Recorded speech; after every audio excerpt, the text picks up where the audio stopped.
Bonsoir mesdames et messieurs, très heureux de vous retrouver dans ce bulletin d'information. Ouvrons ce bulletin d'information en politique à la suite de l'annonce du dialogue national par le président Félix-Antoine Tshisekedi Tshilombo.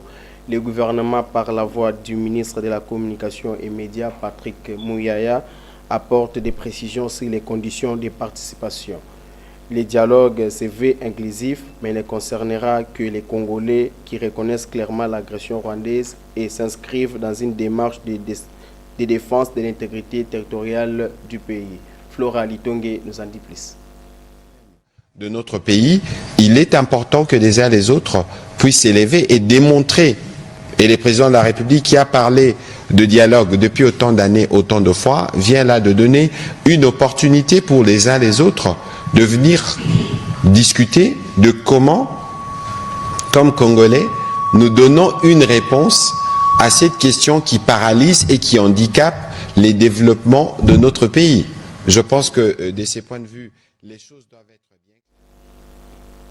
Parlons éducation. Le secrétaire général du ministère de l'Éducation et Nouvelle Citoyenneté a lancé le jeudi 16 juillet 2026 une série de visites administratives dans les directions et services de son autorité. L'objectif est de renforcer la proximité entre le secrétariat général et les structures du ministère. Cette descente de la DEF et de la DAF sur le terrain est un signal fort trop longtemps. L'administration centrale a fonctionné à distance des réalités en allant discrètement contrôler la paye, évaluer les effectifs et écouter les responsables. Le ministère pose des bases d'une gestion plus saine. En santé, l'avortement chez les jeunes filles demeure très préoccupante de santé publique. Entre grossesse précoce, manque d'information et pression sociale de nombreuses adolescentes qui font recours parfois dans des conditions dangereuses. Le médecin Gloire Boukassa a fait le point sur cette affaire dans les micros de Katungu Glody. Bon, les causes qui poussent les jeunes filles à avorter sont multiples. Premièrement, il y a des filles qui avortent parce que elles ne sont pas encore prêtes, donc elles ne sont pas encore responsables.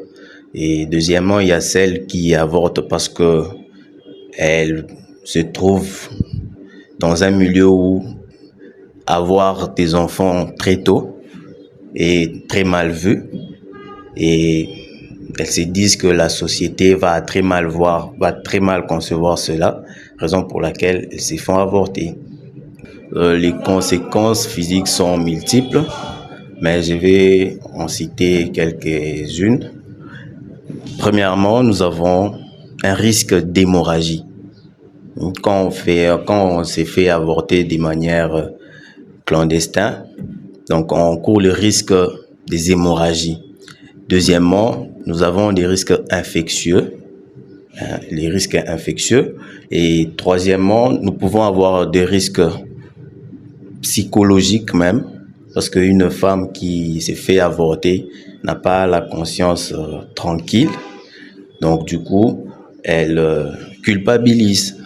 Et nous pouvons aussi avoir des risques de lésions des parties molles. Les lésions des parties molles, ce sont de lésions causées par des manœuvres d'avortement. Donc on peut entraîner des infections si graves même en lésant des parties molles. Par exemple, pour ceux-là qui pratiquent le curetage, vous pouvez perforer l'utérus et puis vous retrouver au niveau de l'abdomen et créer une infection grave, voire même mortelle. Et la conséquence la plus à craindre, c'est même la mort, parce que au-delà de tout ça, on peut mourir, on peut en mourir si les conditions ne sont pas réunies. Voilà, madame. En culture, samedi 18 juillet 2026, Kinshasa accueille la deuxième édition du festival Changement des mentalités, une initiative citoyenne portée par l'ICOPROD qui mise sur la culture et la musique pour promouvoir des comportements responsables. Placé sous les thèmes de la culture, de la lutte contre les violences dans les espaces numériques, Cette édition réunit pendant 2 jours des artistes de la scène urbaine et gospel autour d'un message de sensibilisation destiné principalement à la jeunesse congolaise. En sport, l'Espagne est championne du monde 2026. La Roja a dominé de la tête et des épaules une finale face à une Argentine méconnaissable.